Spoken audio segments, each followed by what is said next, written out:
sio sisi viongozi peke yake. Tunakutana pahali ati tunaongea, tunaita dialogue. Mimi naona ile dialogue mzuri ni sisi kama Wakenya kuapia viongozi ya kwamba sisi hatunaga uhasama kama Wakenya. Wale wanaweka divisions ni viongozi. Kwa hivyo ile unity tunatafuta kama viongozi ni cosmetic. Kwa sababu Wakenya hawapigani. Ethnicity is only in potential form.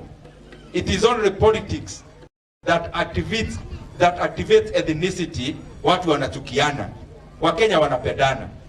So mimi nikeulizwa hata mazungumzo either waharakisha wamalize haraka ama wawachane nayo, juu mimi naona hii mazungumzo mingi nasikia huko Nairobi, mimi nikipima inaweza kosa kusaidia sana.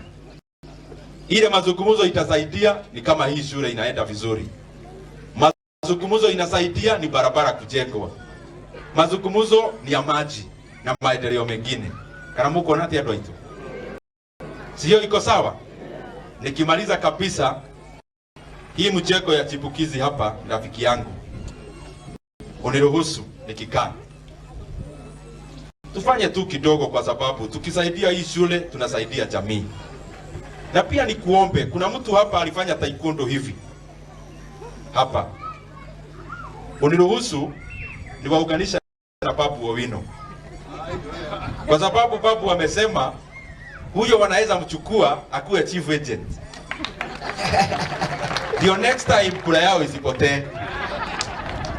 Ananiambia wakipata chief agent wanaelewa hiyo taekwondo namna hiyo, kula haitapotea.